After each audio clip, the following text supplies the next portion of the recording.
আমি যে ভাৰত চৰকাৰৰ ওচৰত যেটো আমি দাবী জনাইছো, আমাৰ মূল উদ্দেশ্য হল আমি ভাৰতত যে আছো, বাংলাদেশৰ পৰা আহি পেলাই আমাৰ জনগোষ্ঠী বিলাক আছে বা হিন্দু মাইনৰিটি বিলাক আছে, আমাৰ মূল উদ্দেশ্যই হৈছে আমাৰ বাংলাদেশৰ 6খন জিলা উদ্ধাৰ কৰা। অৰ্থাৎ যেটো ভাৰত মাতাৰ আচলটো ছিঙি গৈছে, এইটো আচলটো আকৌ জোৰণ দিয়া। গতিকে আমি ইয়াৰ ভিতৰত আমি যে কিছুমান আমাৰ সম্প্ৰদায় বা আমাৰ মাইনৰিটিৰ ভিতৰত কিছুমান মানুহৰ হয়তো অন্তৰৰ ভিতৰত কিবা এটা ভুলভ্ৰান্তি বুজাবুজি হ'ব পাৰে, কিন্তু এইটো আমি ক'ব খোজো যে আমি ভাৰতৰ আমাৰ কোনো ইয়াত কোনো দাবী নাই, অসমত কোনো দাবী নাই, কাৰ্বি আংলঙত কোনো দাবী নাই। আমাৰ মূল উদ্দেশ্য হৈছে বাংলাদেশৰ 6খন জিলা, খুলনা, বৰিশাল, যশোৰ, ফৰিদপুৰ, কুষ্টিয়া, পটুৱাখালী, এই 6খন জিলা আমাৰ দাবী। আমি যদি আমাৰ দেশখন পাই যায়, আমি সগৰ্বিত হিচাপে আমি ইয়াৰ পৰা আমি গুচি যাম। আমাক যোনে জগা দিছে, আমাৰ যেটো মাইনৰিটি বিলাকে আমাৰ যেটো সহায় কৰিছে, তেওঁলোকক আমি ধন্যবাদ জনাম। তেওঁলোকৰ লগত আমি বন্ধুত্ব সম্পূৰ্ণ ৰাখি পেলাই আমি আমাৰ দেশত গুচি যাম। আমি এই পাৰ্টিশনৰ সময়ত পূৰ্ববংগত আমাৰ হিন্দু মাইনৰিটি বিলাক বেছিভাগ পূৰ্ববংগত পৰিছে। গতিকে দেশ ভাগ হোৱাৰ পিছৰ পৰা 47 চনৰ পিছৰ পৰা এই মৌলবাদী বিলাকে বা পাকিস্তানী ৰেজাগাৰ বিলাকে আমাৰ হিন্দু মাইনৰিটিৰ ওপৰত বিভিন্ন অত্যাচাৰ, ধৰ্ষণ, খুন, আমাৰ মা ভনী বিলাকৰ ইজ্জত লুট কৰা, এইবিলাক আমাৰ হিন্দু মাইনৰিটি বিলাকে বা আমাৰ তথাকথিত তাত থাকা যেবিলাক মানুহ আছে, এইবিলাকে সহ্য কৰিব নোৱাৰি পেলাই নিজৰ ধৰ্ম, নিজৰ প্ৰাণ বচাবলৈ, নিজৰ ইজ্জত, মা ভনীৰ ইজ্জত বচাবলৈ ধীৰে ধীৰে ভাৰতত আহিবলগীয়া হৈ গল বা আজিলৈকে আহি আছে। সেইটো যে তেখেত যে আমাৰ ওপৰত অত্যাচাৰ চলি আছিলে, সেইটো 2024 চনৰ আগষ্ট মাহত যেটো নাৰকীয় ঘটনা ঘটিলে, এইটো গোটেই বিশ্ব জানে। আৰ এই নাৰকীয় ঘটনাৰ আঁৰত এই মৌলবাদী বিলাকৰ ইন্ধন আছে, এইটো 100%। তাৰ পিছতে এতিয়া আমি যে ভাৰতত আছো, আমিতো যুগ যুগ ধৰি ইয়াত যাযাবৰ হিচাপত কটাব নোৱাৰো। গতিকে মানৱ জাতি হিচাপে, মানৱৰ অধিকাৰ হিচাপে আমাৰ এটা নিজ বাসভূমি লাগে। এইটো আমি ভাৰত চৰকাৰৰ ওচৰতো আবেদন কৰিছো, আমি ষ্টেট গভৰ্ণমেণ্টৰ ওপৰতো আবেদন কৰিছো। গতিকে এই কিছুদিন আগত যে পেহেলগামৰ যেটো ঘটনা হৈছে হিন্দুৰ ওপৰত, হিন্দু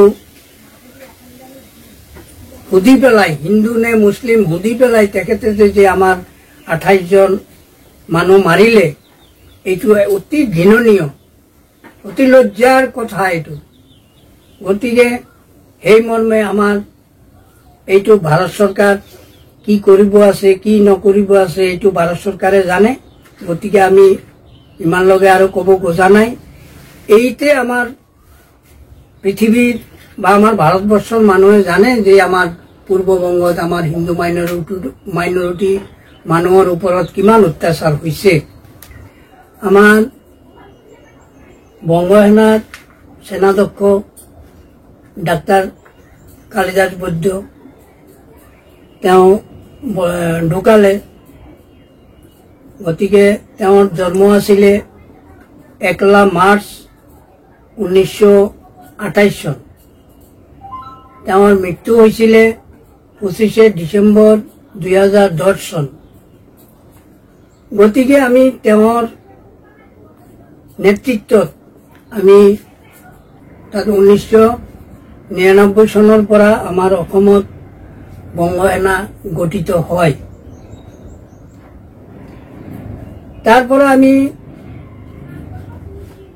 1999 পৰা আমি বংগসেনা চলাই আছো।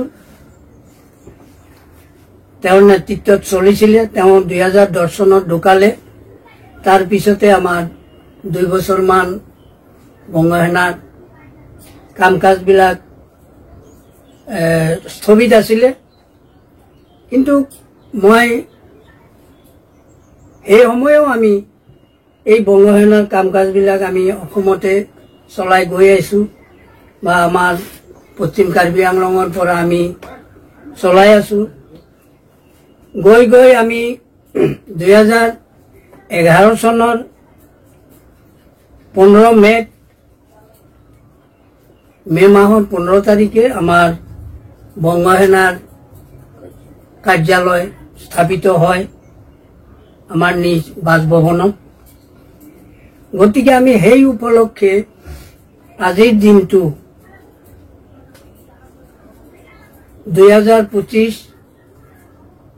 15 মে আজি আমি এই প্ৰতিষ্ঠা দিৱস উপলক্ষে আপোনালোকৰ সন্মুখতে আমি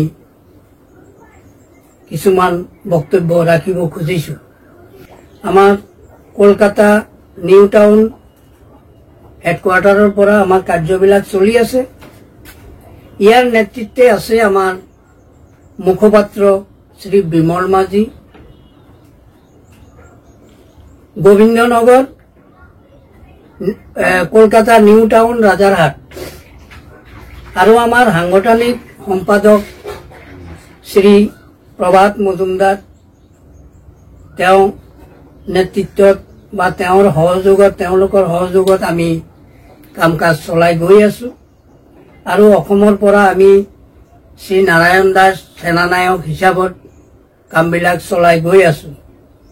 গতিকে সেই মৰ্মে আমি আমাৰ ৰাষ্ট্ৰপতি পাৰ্থ সামন্ত, সেনাধ্যক্ষ ডাক্তাৰ কালিদাস বৈদ্য আৰু বিভিন্ন ৰাজ্যৰ সেনানায়কবিলাকে এইবিলাক কাম কাজবিলাক চলাই আছিলে। आज 15 मई 2025 आज का दिन हमारे लिए बहुत महत्वपूर्ण दिन है, क्योंकि इसी दिन फिलहाल 2011 साल में हमारे ये असम बंगो सेना संगठन का ब्रांच हम लोग शुरुआत की है। तो आज इस ब्रांच शुरुआत का 14 वर्ष अतिक्रम हो रहा है। तो ये 14 वर्ष तक हमारे जो सांगठनिक जो कार्यसूची थे, ये पूरी से पूरी हम लोग ये 14 साल तक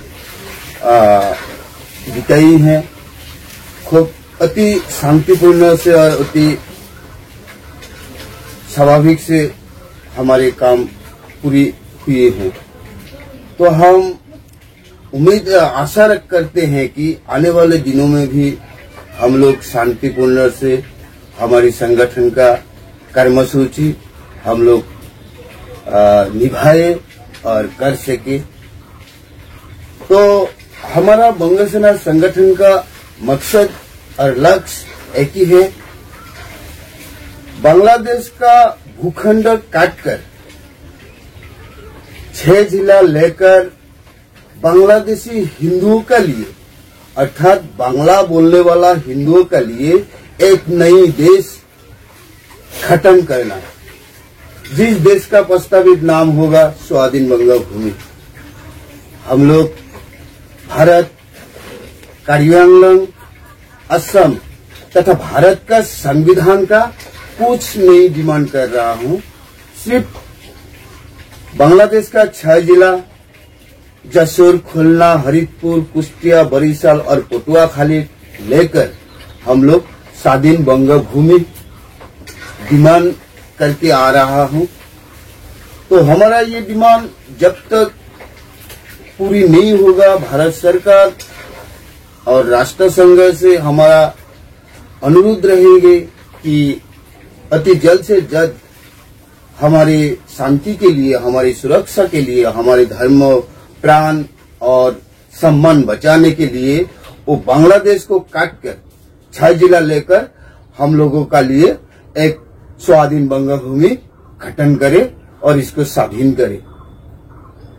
देखिए 1982 साल बंगभूमि का राष्ट्रनायक और बंग सेना अध्यक्ष स्वर्गीय डॉक्टर कालिदास बुद्धू ने हमारे जो स्वाधीन बंगभूमि है बांग्लादेश का 6 जिला लेकर उसका मानचित्र भी बना दिया, जिस मानचित्र में है नॉर्थ में है पद्मा, ईस्ट में है मेघना और साउथ में है बंगोपसागर, वेस्ट में है भारत। ये सारी दिशाओं में हमारे बंग सेना का बॉर्डर फैला हुआ है या ये बंगभूमि का बॉर्डर है। तो सारी दिशाओं में है सागर। सिर्फ जो बंगभूमि का जो 6 जिला है कुष्टिया, फरीदपुर, बरिशाल, पटुआखाली और खुलना, ये लेकर हमारा स्वाधीन बंगभूमि है। तो हम उम्मीद करते हैं आने वाले दिनों में हमारा ये स्वाधीन बंगभूमि स्वाधीन होगा और हम लोग करते ही रहेंगे। तो यही हमारा डिमांड है बंग सेना संगठन का।